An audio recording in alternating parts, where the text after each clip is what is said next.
Good day everyone, I'm Princess Miyuki Sato and I am from Nurse 26C.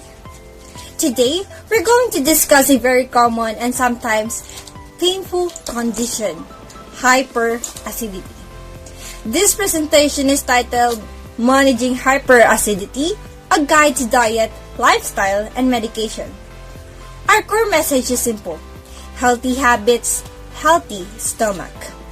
Understanding how to manage this condition is key to improving your daily quality of life. Perhaps you felt confused by all the different terms. Maybe you've thought, oh wow, pare-pareho lang naman silang stomach acid. So bakit ganito? Bakit iba-iba yung effects nila? Hyperacidity, acid reflux, GERD or GERD, heartburn. We use these terms a lot. To remove this confusion, let's first establish what we will learn today. Now, let's take a look at our learning objectives. By the end of the session, you should be able to do the following. First is to identify the common food and lifestyle triggers. We will find out which common food and bad habits ang nakakapagpalala ng mga symptoms. Understanding when and how much you eat is a huge step in prevention. Second is being able to describe the effective lifestyle strategies. We will cover the practical tips, mga simpleng paraan, like how to sit, how to position yourself when you sleep, and to keep the acid from flowing back to your esophagus. And the third is to apply the medication practices and recognize the red flag signs. We need to know the right way to use the medicine. We will also learn and spot the serious red flag sign that tells you na kailangan ko na palang magpa-doktor or I need a doctor.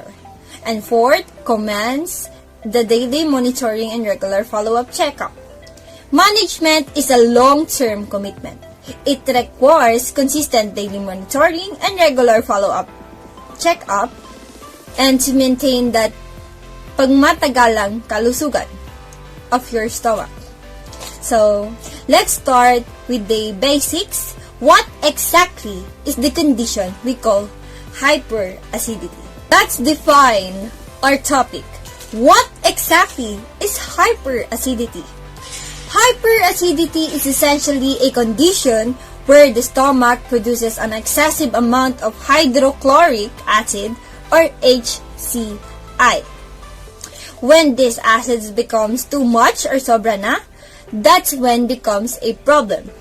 The excess acid can cause two main issues: direct irritation of the stomach lining and the reflux, where the acid flows backward or umaakyat into the esophagus. This reflux is what causes the signature burning sensation we all know as heartburn. Other key symptoms include bloating, a sour or bitter taste in your throat, and nausea or feeling of pagduduwal. But before we talk about the management, we must understand the journey of food. Paano ba talaga naglalakbay ang pagkain natin? How does our food really travel? Digestion begins right here in the mouth. Your teeth break down food into smaller pieces through chewing or pagnguya ng pagkain sa bibig. Meanwhile, your saliva adds more moisture and contains special enzymes that start breaking down the carbohydrates. Your tongue helps move the food around and form it into a soft ball called a bolus. Again, bolus. For easy swallowing, this bolus then travel down the esophagus, and this is where our main problem begins. Next stop is the stomach. Once the food is in the stomach, it is mixed with stomach acid and enzyme that help break it down even more. The powerful stomach muscle churn the food into a thick liquid called chyme. The acid serve a purpose. First is to kill the most harmful bacteria, and second is to start the protein digestion process. It is the overproduction of this acid and the failure of the valve to keep the acid in the stomach that leads to hyperacidity in reflux. Now, let's take a look at what triggers this overproduction. After the food is safely in the stomach, the problems start when there is too much acid or when it comes back up. What does this feel like or ano kaya feeling nito? Ito yung mga nararamdaman nyo or mga simptomas ng reflux. First is heartburn or pananakit ng dibdib. This is the most common signs, a painful burning sensation felt in the chest or right behind in the breastbone. Second is sour taste or maasim na panlasa. The acid flows up to your throat and stomach, leaving a bitter or sour taste. Super nakakailang naman to, hindi ba? Then, the third one is indigestion, general stomach discomfort including a feeling of fullness, stomach ache, and kabag or pagbloat ng ating tiyan. And the fourth is regurgitation. This feeling is yung stomach acid or indigested food coming back up into the mouth. Because the symptoms are often confusing, let's quickly clarify the differences between the terms and pagkakaiba nitong lahat. Let's remove the confusion with all the terms. Kaya, tingnan natin ang pinagkakaiba nila. First is hyperacidity, the original problem na sobrang produksyon ng acid sa tiyan. Second is acid reflux, the event nangyayari kapag ang acid mula sa tiyan ay umaakyat sa esophagus. And the third one is GERD or GERD, gastroesophageal reflux disease. This disease is chronic o paulit-ulit na acid reflux. And lastly is the heartburn. The symptoms, ang sintomas lang, hindi sakit. It is the burning sensation sa dibdib or sa chest natin. Now that we know what it is, what it feels like, and the difference between the terms, let's identify the specific causes so we know what to avoid. This is where we discuss the causes of hyperacidity, what are the common things that act as a trigger or nakakapagpalala ng condition ng hyperacidity. First is dietary triggers. Dito is meron tayong high fat and oily food. They delay the stomach emptying. Second is spicy and acidic food. They limit the acidic items. Kailangan nating iwasan ito. Third is trigger beverages. Dito is meron coffee, soda, and alcohol which weaken the valve. Sunod is meron naman tayong lifestyle and habit triggers. Dito naman is meron timing and quantity of meals. Eating large meals or eating right before bed, kumain bago matulog, is a major mistake. Maling-mali po yun. Dito rin papasok yung mga taong nag-i-smoke. Nicotine directly wakens the esophageal valve. And dito rin papasok yung stress and anxiety. High stress increases the acid production. Sumasakit yung tiyan natin dahil sa stress. And next dito is obesity and excess weight. This puts physical pressure on the stomach. By managing these triggers, we start our path to management. Now that we know the causes, let's take a look at the solution management strategies. This is the first and the most important step to finding relief. Ang mga simpleng gawain ay nagbibigay na malaking ginhawa sa ating buhay. We need to focus on two areas. First is dietary changes. You should modify your diet by avoiding triggers like fatty foods, caffeine, alcohol. At the same time, incorporate foods for better digestion such as high fiber and alkaline foods. Second is lifestyle adjustment. Eat smaller or more frequent meals and maintain a healthy weight. Most importantly, avoid lying down immediately after eating. Tandaan po natin ang 3R rule na i-discuss ko po mamaya before bed. And dito rin po papasok yung pag-elevate ng bed natin. pag-quit natin sa smoking and managing stress can also help reduce reflux system or yung mga sintomas ng hyperacidity. Kailangan din natin iwasan yung stress kasi nakakapag-trigger ito ng hyperacidity or yung acid production. Now that we know how the food travels, let's discuss the detailed ng cause ng problem ng hyperacidity kung ano yung makakapag-trigger nito. Kagaya ng sinabi ko kanina, meron tayong dietary triggers, yung food and drinks. These items directly cause the stomach to produce too much of acid or they open the door for acid to escape. Dito rin papasok yung high-fat and oily foods and spicy and acidic foods. Yung sa high-fat and oily foods, they stay in the stomach for a long time, delaying the emptying and causing the prolonged acid release. Sa spicy and acidic food naman, these items like citrus fruit, tomatoes, that irritate the stomach lining na kailangan nating iwasan din yung sobrang anghang ng mga pagkain. Then, lastly is trigger beverages or tinatawag din nating lower esophageal sphincter. Dito din papasok yung pag-inom natin ng mga kape, soda, alcohol, and even chocolate are major culprits or symptoms na matitrigger natin kapag kinain natin to. They directly cause the lower esophageal sphincter, that valve to relax. When it relaxes, the acid can easily flow back up. Now that we identified the general types of food that causes trouble, the high-fat foods, the acidic ones, and the LES relaxers, let's test our understanding with a quick game time. This game is called What Food Do You Think Can Worsen Hyperacidity? We will categorize the common food into 3 levels of risk. I need your participation, and here are the rules. First is the safe. These are foods that generally do not trigger reflux, pwedeng kainin. Then the second one is limit. These are foods that may cause only mild symptoms, but only if taken in excess, so eat them in small amounts. The third one is avoid. These are the food that strongly trigger the reflux.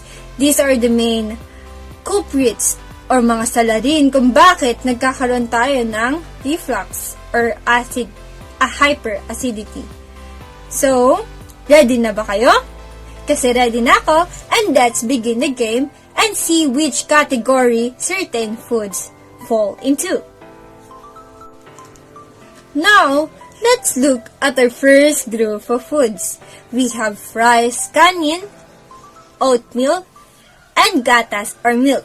Considering our goal to reduce the acid, which category do you think these foods belong in? Is it safe kaya, limit kaya, or avoid? I'll give you 5 seconds to think. 5. Okay, time's up. The answer is safe.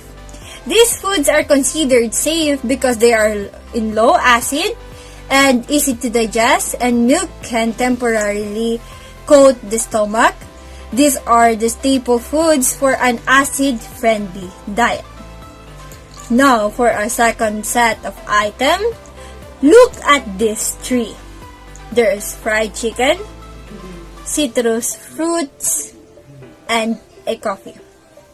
Remembering our rules, do these belong in the safe, limit, or avoid category for someone with hyperacidity? I give you 5 seconds to think.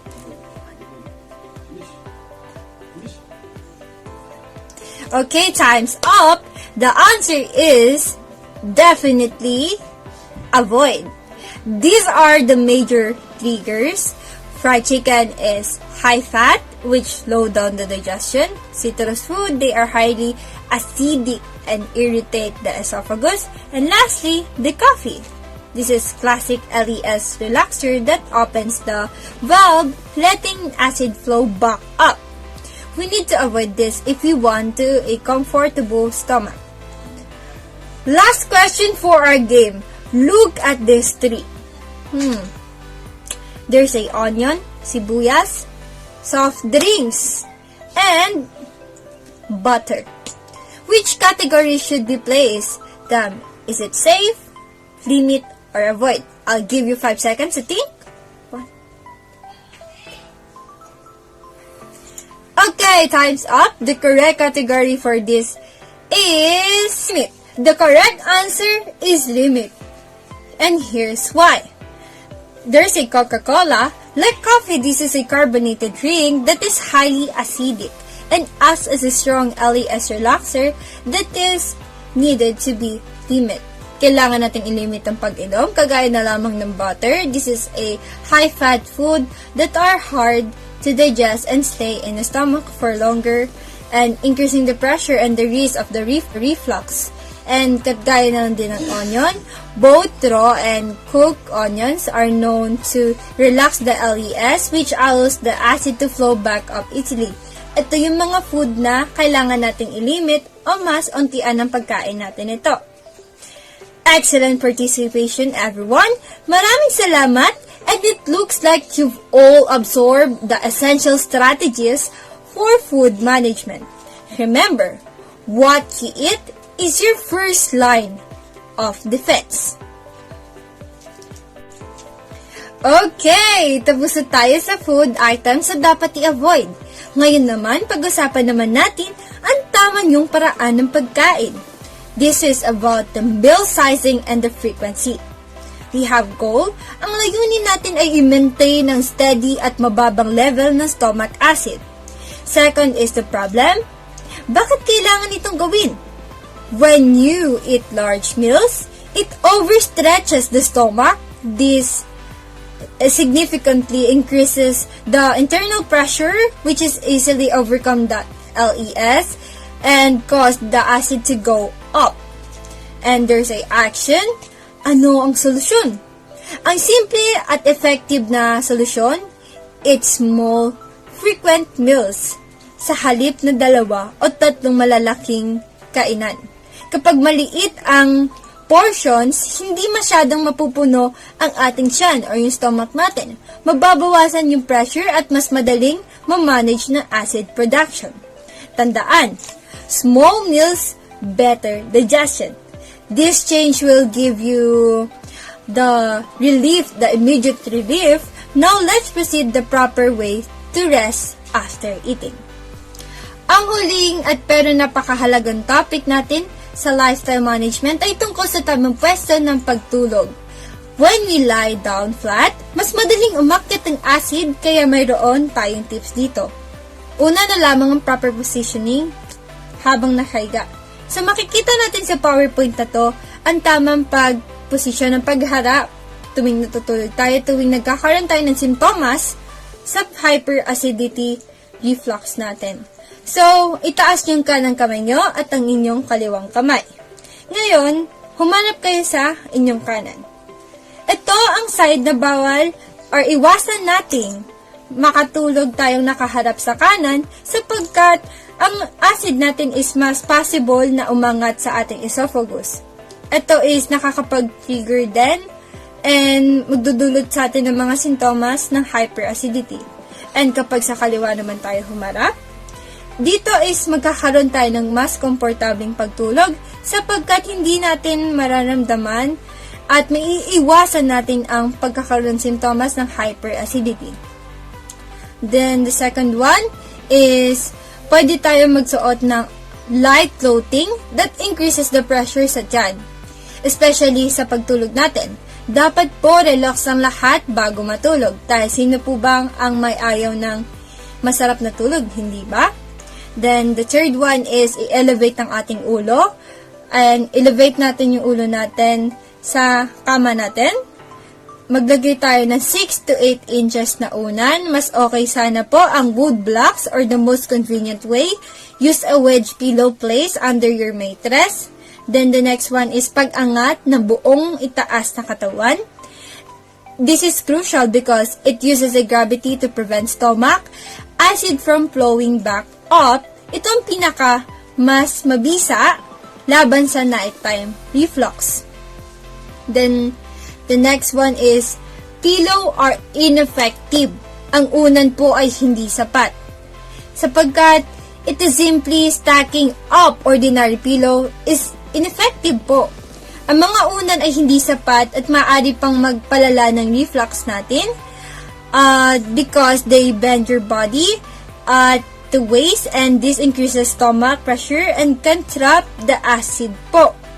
Then, lahat po to, by applying this positioning rules, you can ensure a comfortable and acid-free night rest. Now, let's move on to the last part of our presentation, the medical treatment. But before that, after the proper positioning, we move to the next vital rule for sleeping, ang 3R rules. The rule, do not eat or drink anything except a small amount of water for 3 hours before lying down, resting or going to bed. Sabi nga po dito, gravity is your friend. Bakit 3 hours? When you are sitting or standing, gravity is your friend. Tinutulungan tayo ng gravity na manatiling nasa ilalim ng tiyan ang acid natin. Ang problem naman po dito is, pero when you lie down flat, the gravity cannot help. Kung puno pa ang tiyan nyo, mas madali na aakyat ang acid natin sa esophagus, kaya marami ang nagigising dahil sa heartburn.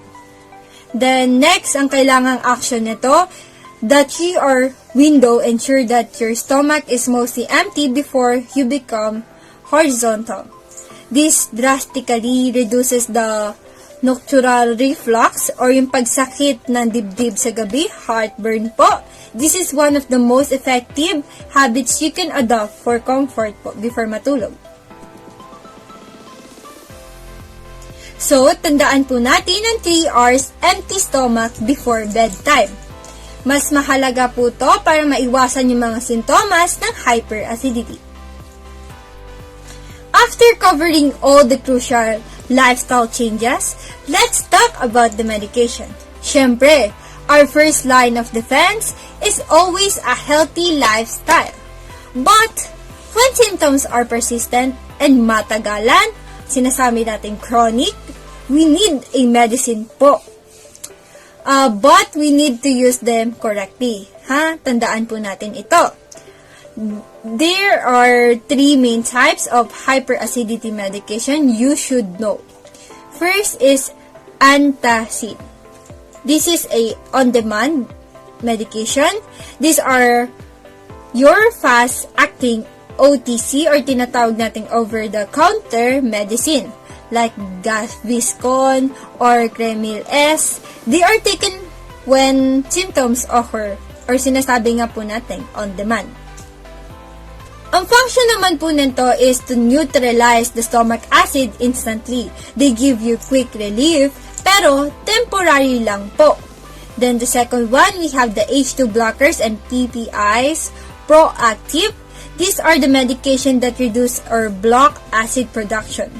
They are taken proactively, meaning you take them to prevent the acid from being made.